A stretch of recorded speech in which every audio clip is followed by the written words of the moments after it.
So just digging in over the FARs here, and one of the hardest things to remember in aviation is all of the airspace weather minima that you need to be able to have in your head to pass a check ride to be a private pilot, but also more importantly to have in your head while you're flying so that you can make really good decisions about staying VFR in certain airspace.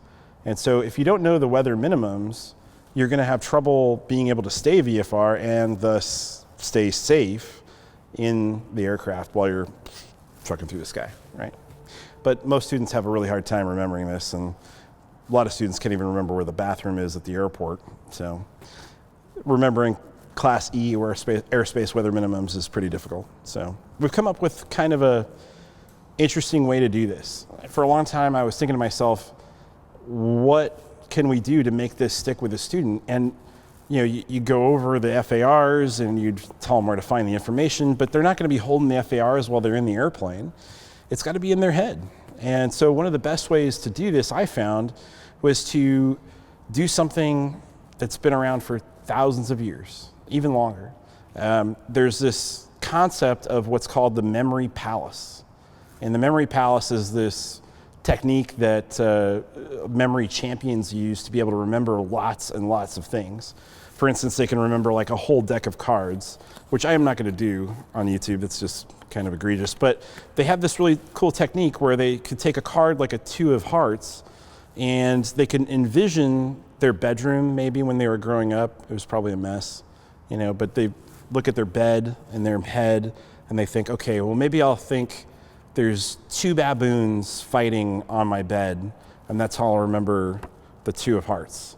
It'll be like their 2 red butts, So remembering this, like when you come back to remember the 2 of hearts, you're just kind of walking around your room, and you're in your head, you're envisioning where these things are in that space.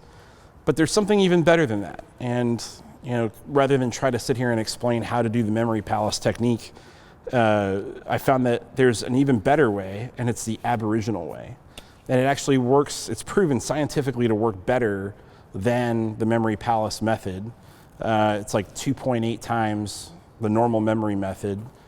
So if you're in a physical space, like you're walking outside, the Aboriginals would walk down a trail and they would be told stories, and these stories would kind of be associated with physical objects that they would encounter on the trail, which is kind of cool. Like you think of this rock formation, and this is part of the story of our people, and they're able to recollect an expansive story, or maybe how to use a tool, or how to not get eaten by a lion or something like that, whatever.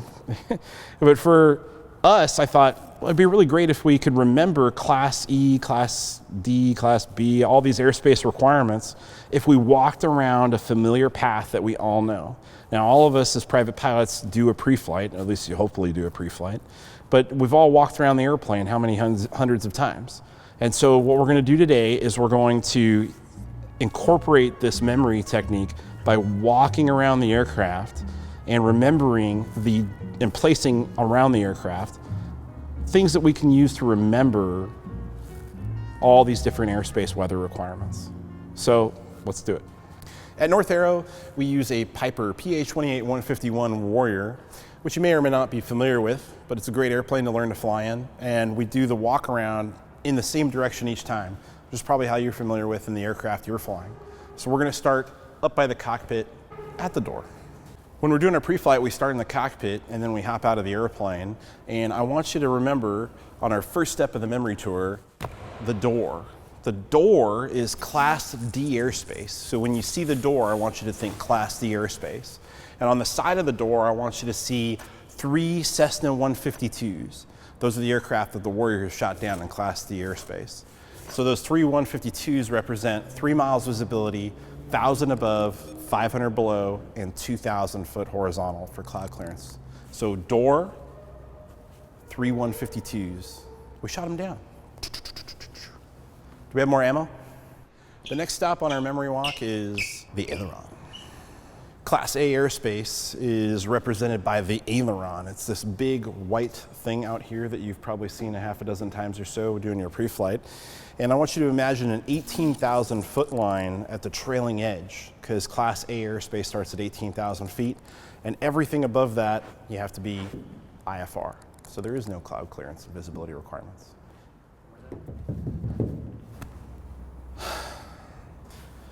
Gear. I want you to think Class G airspace when you look at the gear, and I want you to picture King Kong grabbing on for dear life and one airplane attacking him. And I want you to picture his head weaving through the clouds. He's not touching the clouds, he's 1 mile clear clouds. One airplane, King Kong, clear clouds. When you see the cowling, I want you to think Class C airspace, and again, I want you to picture 3 Cessna 152s. We keep shooting down these 152s, just all over the place. Class C airspace, 3 Cessna 152s. Okay, when you see the blade, I want you to think Class B airspace, and I want you to picture King Kong grabbing on, and he's got 3 aircraft attacking him now, and he's got his head weaving around the clouds. So it's 3 miles, clear clouds in Class B airspace. Now it's night, and I want you to see the gear, and I want you to see Class G airspace at night. There's 3 Cessna 152s I shot down, and they glow in the dark. All right, we're back at the stabilator, and I want you to think elevator. So I want you to think Class E airspace, and I want you to imagine a line here at 10,000 feet.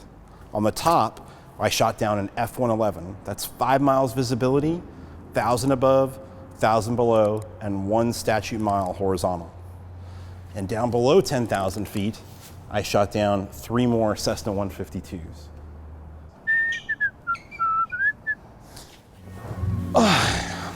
Okay, so now we've done the complete walk around, and you've seen all the different weather requirements for all the different airspaces, but let's recap. So we started at the door, which is Class D airspace, and there was 3 152s. That's 3 miles visibility, 1,000 above, 500 below, and 2,000 foot horizontal. And then we went to the aileron. The aileron's Class A, above 18,000 feet. It's IFR only. There's nothing there, no cloud clearance and visibility requirements. Then we went to the gear. The gear is Class G during the daytime. You saw King Kong holding on down there, and there was 1 airplane attacking him.